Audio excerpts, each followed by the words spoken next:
Namaskar. After posting the previous video about sleep, which generated a lot of interest, it also provoked many comments and requests to go into some detail about insomnia. Now, if you have difficulty to sleep, of course it is very, very much disturbing your immune system.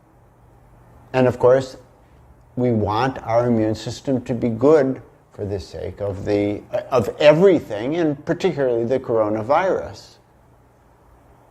Now, if you do have difficulties with sleep, or somebody that is close to you has difficulties with sleep, it is unfortunately a major part of the drama of your life. And it will be my pleasure to help you to remedy that. Now, to do that, I should first begin with very simple points of which you have already heard, but you may not be practicing. They're well known and they're true.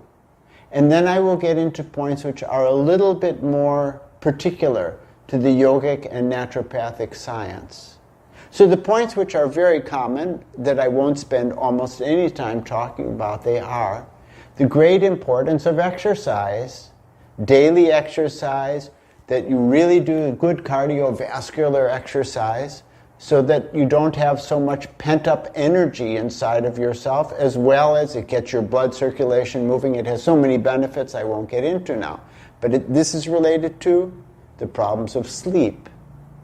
Second, it is well known that if you take a good hot steaming bath or a good hot steaming shower, then it relaxes the muscles, relaxes the nerves, and in particular it opens the pores of the skin so that much of the heat inside of the body can go out, and then the body can cool down much better, which is an important part of falling asleep. Another very well-known one is to drink hot milk just before the time that you want to go to sleep. Warm milk, very warm milk, maybe has some turmeric in it, yellow powder.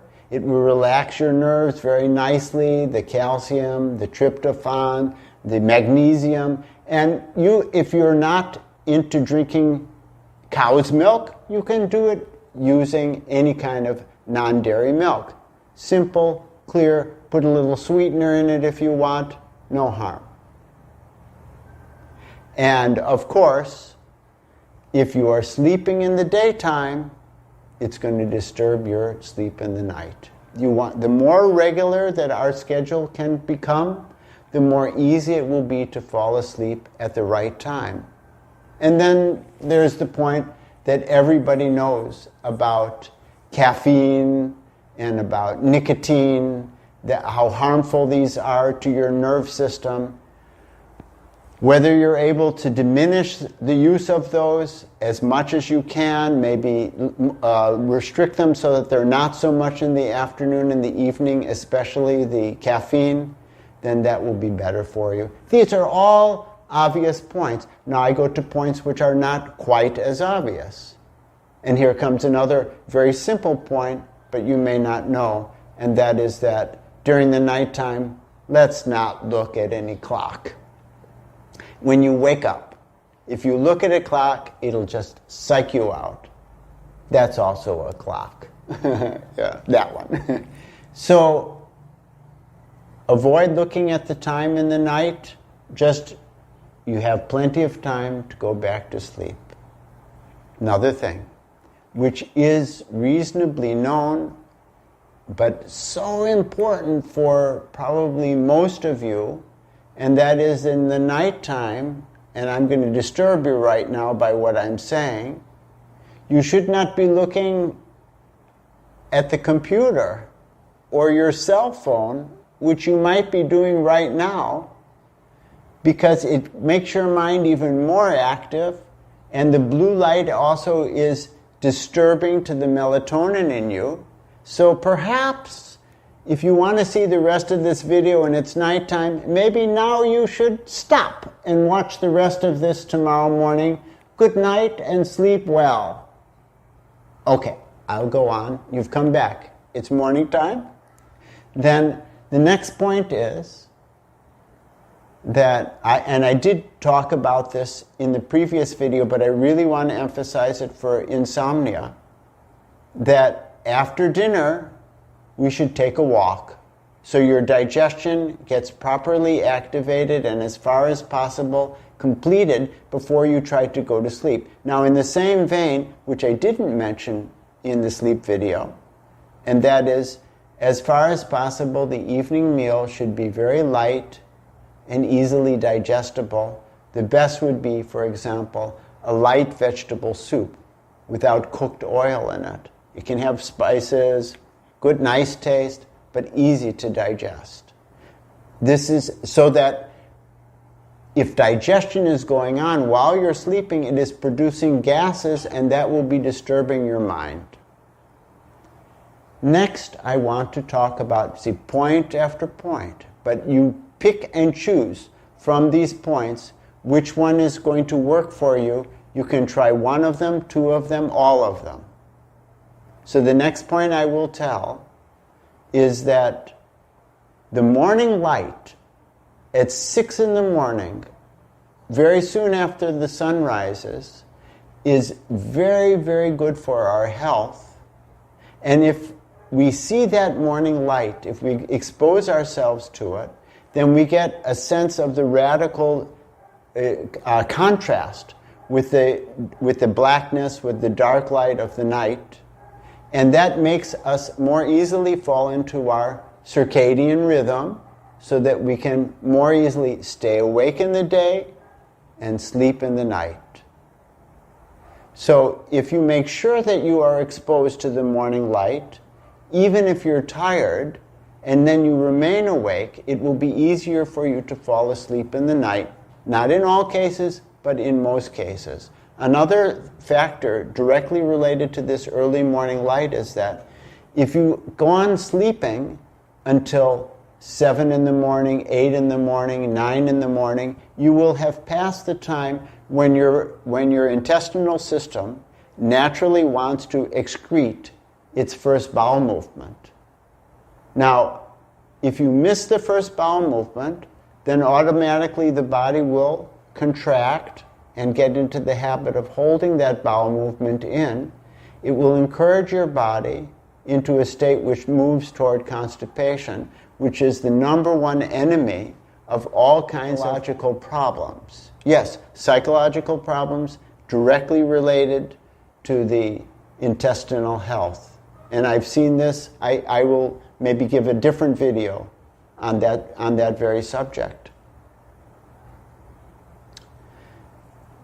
There will be a link, there is a link below this video that you can click, which will take you to something which is called Yoga Nidra. It is in our Facebook page, Facebook group. Yoga Nidra. Nidra means sleep. So it consists of 2 parts.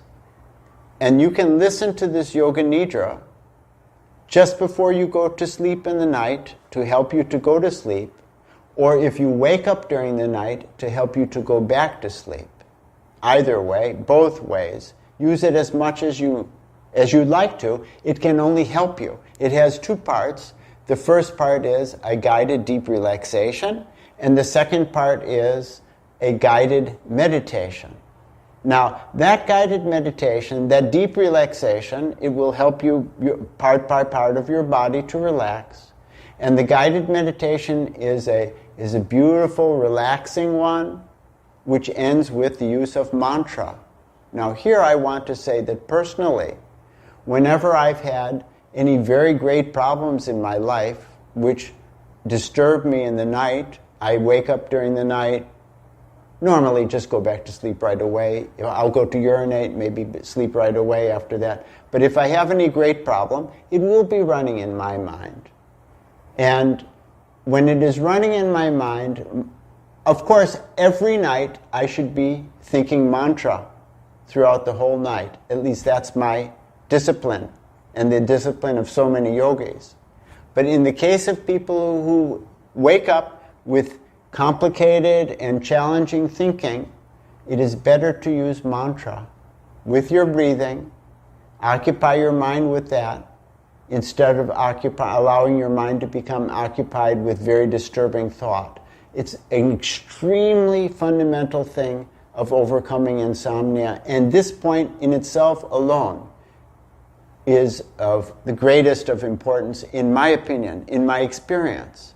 And what it comes to, it means that one does not make any effort to sleep. The effort is on the ideating on the meaning of the mantra and keeping it going and getting into the flow with it. And then and I'm thinking, even if I don't fall asleep, I don't mind, because I'm in a spiritual state and I feel much, much more rested even if I stayed awake for 1 or 2 hours thinking the mantra. It has a beautiful effect, at least as good as sleep, when you get into the habit of it. We'll also have a link below which will connect you with what is called progressive relaxation, in which you will tense each part of your body, one leg at a time, and then through the rest of your body, part by part, for at least 2 seconds, and then relax. 2 seconds, contract, and then relax. This is another technique that you can use, and very effective. It's linked below. And last, I'm going to explain about ice-cold spinal bath. And this is extremely effective for releasing all the stress from the spine, because it's in the spine that the stress is very much stored, and I'm going to talk about it right now. So this is Yogamaya of Moscow, and this is Sheila of Davao here in Maharlika, and we're going to do the spinal bath. He is very stressed, he can't sleep properly, and this towel right here is full of ice water. The first thing that will be done is that Sheila, if you can turn in this direction, Sheila is going to give him a warm friction on the spine, vigorous warm movement to heat up the spine. And now Sheila will pour some ice water on the towel to make it really cold, and Yogamaya will lie down so that his spine is perfectly suiting that very icy cold towel. And he'll be covered with a blanket so that he can really rest very nicely. All the stress from his spine is going out right now, and he's in a deep state of rest, and in this way 10 minutes goes by. And then he sits up, and again the dry friction is done vigorously. He could also do it to himself if he has nobody to help him with that towel. And then ice cold water is put on the towel. And again he'll lie down. And in this way, this can be repeated, example, 3 times, starting with dry friction, ice cold on the spine, then again dry friction, then again on the spine, then again dry friction, then again on the spine. And if during any of these times he, or it may be you, falls asleep while being on the ice-cold towel, you should not be woken up, because that is a dreamless and deep state. So this is called spinal bath.